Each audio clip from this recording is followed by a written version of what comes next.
So we're out for a walk with Griffin, and we thought we'd show you some of the plants around the neighborhood. Some beautiful, and we'll probably show you a few invasives. This neighborhood is any place that's kind of not maintained for a little while. The invasive plants can really kind of take over. But this is a southern magnolia that is very large, and we've watched this thing over the years just get wider and wider.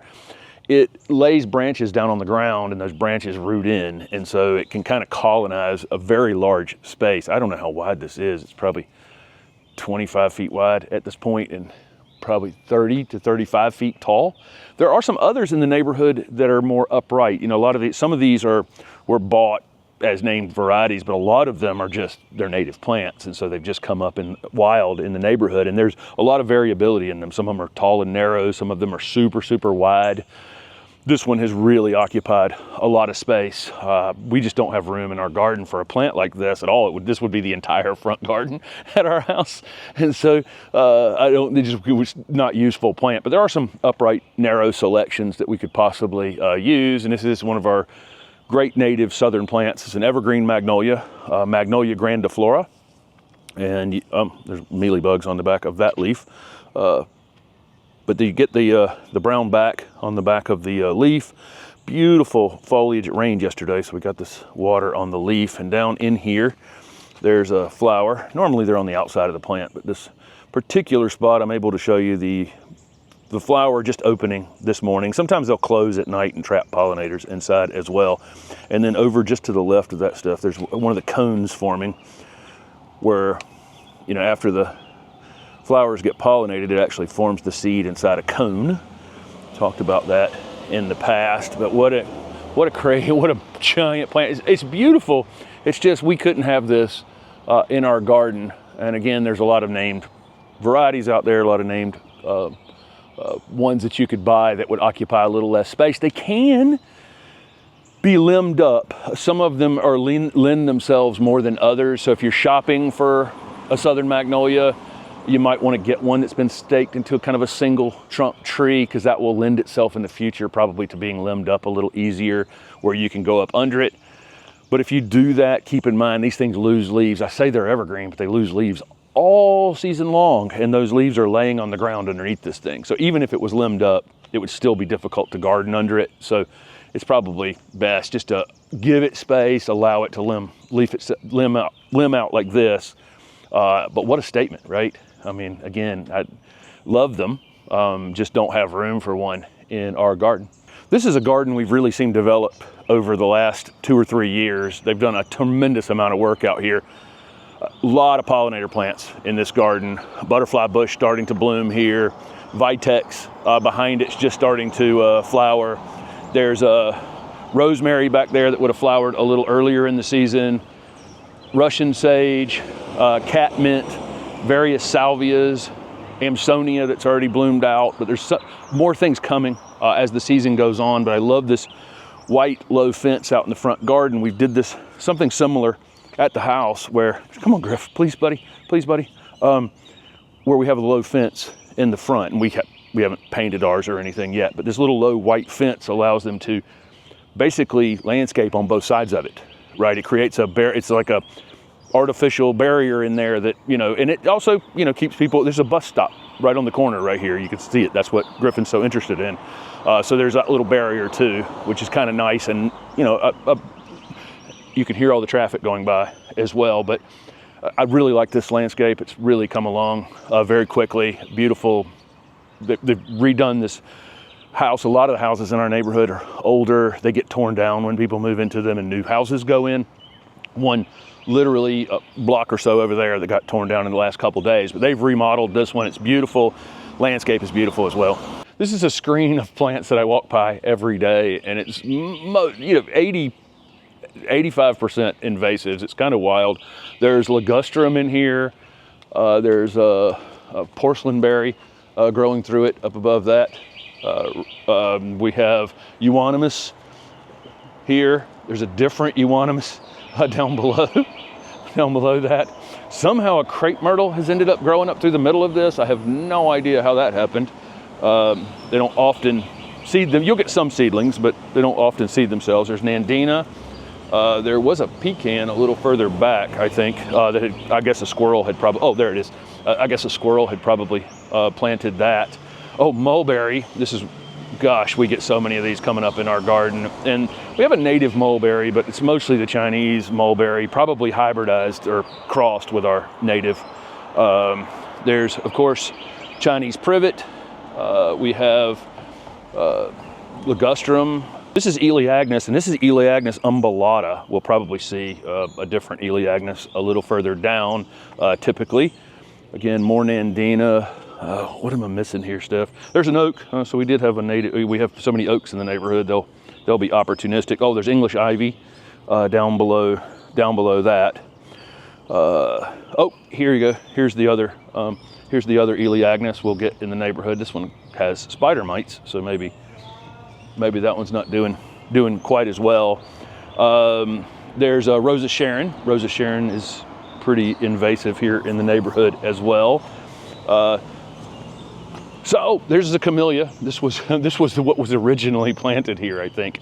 Some of them were originally planted, and other things have just come up through it, and then they've been shearing it off for years and years. Winter honeysuckle.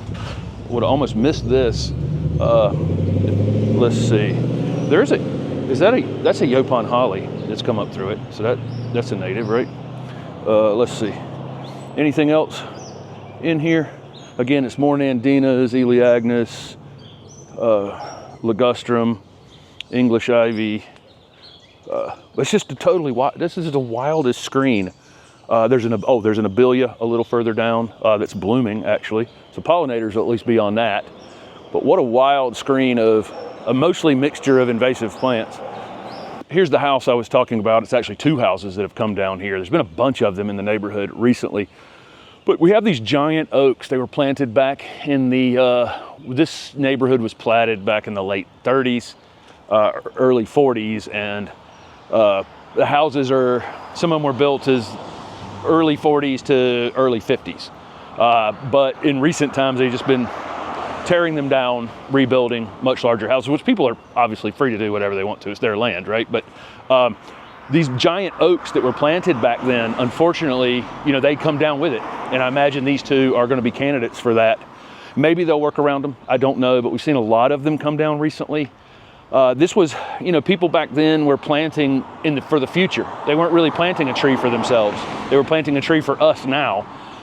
And unfortunately, this also seems like about the age where a lot of them have kind of faded in time because the sidewalks, the construction, it seems like it does shorten the life of them, but they get gigantic like this. And they're stunning. There's red oaks, white oaks, willow oaks, just a big mixture. Raleigh's actually, the nickname for Raleigh is the city of oaks because all these were planted during that time. It doesn't bother me that some of them have to come down, and this is how this works. Things grow, they have problems, they have to come down, they have to make room for something. But what we put back in their place almost entirely in this neighborhood is crepe myrtles, like the 5 across the street right there, which are just starting to bloom.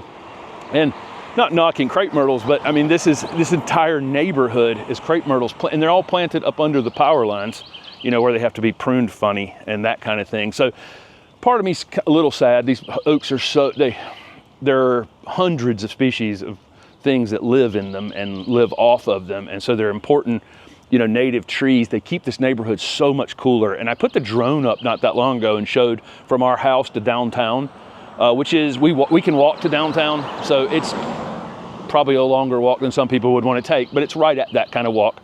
And you can see how wooded this city actually is. But unfortunately, some of these great trees are, it is what it is, but I'd love to see a few shade trees replanted here in the neighborhood, just because, planning for the future rather than for today.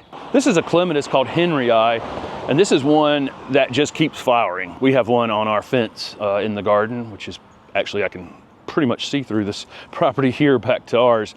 But ours is only a year in the ground, so it's not anything like this. But pretty much I walk Griffin past this plant every day, year round, and pretty much the entire summer there's a flower or two on it, and they're pretty big. You see, in time you'll get flowers that are, that one's 4 to 5 inches across right there, with just an interesting clematis, because I think some people might not like white as much, but I think it looks great with that little brick the mailbox there and the black fence and the ground cover down below it. But Henryi, here's a great example of one of these magnolias that's been limbed up, mostly because obviously the sidewalk goes under it, but you can see the leaf litter under it.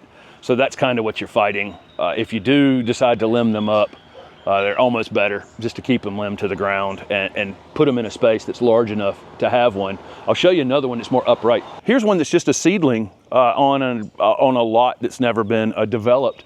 And look how tall and narrow this one is. You think it's stretching a lot, but it's actually getting a ton of sun.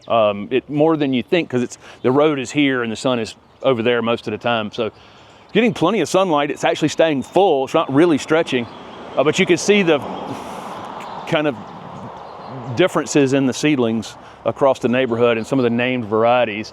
This one would be a much better ornamental plant, right? If you could have one that was shaped like that, it wouldn't eat up all the ground space, and it really hasn't crawled across the ground or anything back there. Another interesting native right beside that magnolia on this lot is a viburnum called Viburnum acerifolium, which is the maple leaf viburnum. You can see why it's the maple leaf viburnum. It bloomed several weeks ago. We did a video on 25 different viburnum a couple of weeks ago. This was definitely one that I would like to have included. I didn't see it at the time we were filming, but this is a really cool native viburnum to the eastern United States. Where it had flowered earlier in the season, you're starting to get the fruit up there. It's in a little bit of shade, so it's stretching a hair. I think if this one can be in the full sun in our gardens, probably a very, very underused native plant. We just showed you a viburnum, and viburnum season, I call it, was several weeks ago when most of the viburnum were in bloom. There's some exceptions to that, some that will bloom later than others, and depending on where you are in the country, if you're in the way north, it might just be viburnum season right now. But what takes its place here is hydrangea season, and this is our native oak leaf hydrangea with the giant leaves. And when they're happy, when they're really happy, look how big the leaf is on this plant. I mean, you know, look at that. It's just wild how big that leaf actually is.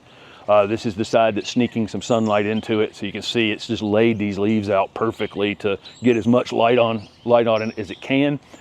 This one, these don't respond all that well to really hard pruning. They'll take a couple years to get back blooming again heavily.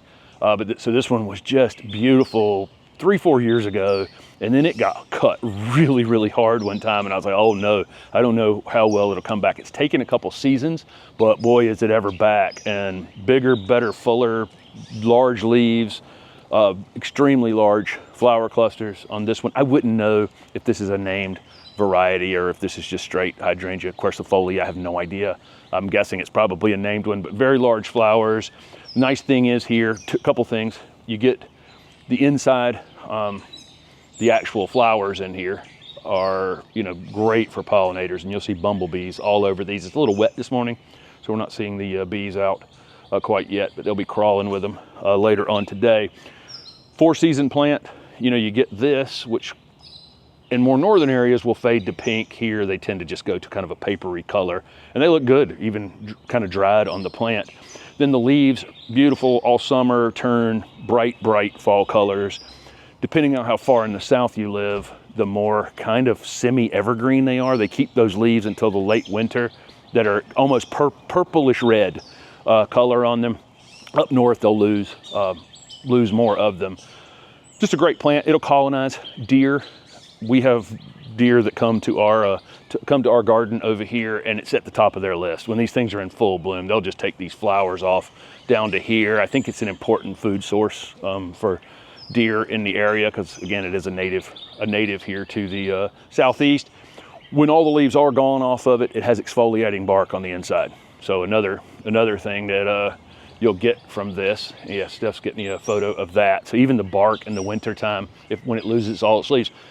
But there are some dwarf cultivars or smaller growing cultivars if you have a small space.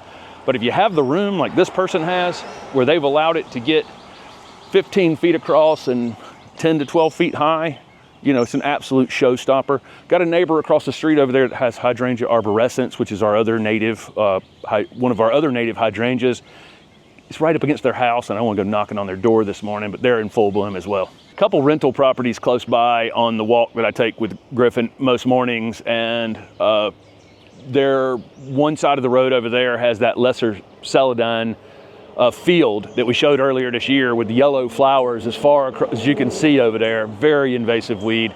It's pretty much dying back now. Once it starts to get hot outside, it's pretty much gone over there, but it comes out in the spring, blooms like crazy, got completely covered up in yellow out there. I had a picture on Instagram of it, I'm sure. And then the other side of the street over here is an invasive competition. We have bamboo that I think that bamboo is 40 feet, you think, Steph? Plus, 40 feet plus. There's a mimosa right under it that's in competition with it, both, of course, invasives. I've got Chinese wisteria growing up there. We have lots of ligustrum. One thing I'll say about the ligustrum, it's blooming everywhere in the neighborhood. It's not as much right here in the shade, but in sunnier areas, it's in full bloom. If you have it, after it finishes flowering, you can just prune the thing back and cut those seed off of it so it doesn't become, you know, doesn't lay seed down everywhere. But just in this little spot right here, we got Chinese privet, again, bamboo, mimosa, Japanese privet. What else is in there, Steph? That's climbing on everything. There's Rose of Sharon back there. What's that? Vinca major. There's Vinca major. That's, you know, even the ground covers in there. There's a few natives stuck here and there, but not many. But that's just become just a wall of invasives. It's one of the problems. There's a couple of people in here have tried kind of self-seeding meadow type gardens, and it's really, really tough in this neighborhood because of this kind of seed bank for these invasive plants and the birds spreading them about. If you're relying on something from coming back from seed in another area, and we'll let some of our annuals, some of our perennials will seed themselves in the garden. We've learned to identify what they look like after about they have second or third leaf on them, you know, so that we're not weeding out some of the things we'd like to keep. And some of them will move. Steph has been moving a few of the annuals around that came back from seed, but we really can't have just a big self-seeding area, because half of it would be, you know, this, or more than half of it would be this every season, and we would be weeding it. But I get that question a lot about self-seeding meadows. Some of you, it's going to be much easier than others. For us in this neighborhood with this kind of seed bank of invasive plants that are well established. They're so established, they're not going anywhere, that we really just can't do it. We have some great gardens in the neighborhood, but that one particular walk that I make every morning, that was always me and Griffin and Holly would take every morning around that particular street, for some reason has quite a few invasives. And I think it's this lot that's never been developed back here. It's just kind of home base for a lot of that seed bank to get out here. But we did show one beautiful one where it's been restored up on the corner up there. That whole house has been just a beautiful lot, beautiful landscaping up there. And again, we'll go out a little further, show you some of our other walks in the next few weeks, because everything, we've had a lot of rain. Everything is lush, beautiful. Griffin, I think, did an okay job here on this walk around. It's hard to stand still while I continue to run my mouth, but I think he did a great job there. So let us know, is there something in your neighborhood that invasive, beautiful, something that you're just drawn to, that you drive by all the time? Because there's a few of those plants in the neighborhood that really, you know, we come back to every single year just because they're beautiful or out of control or whatever. Thanks for watching.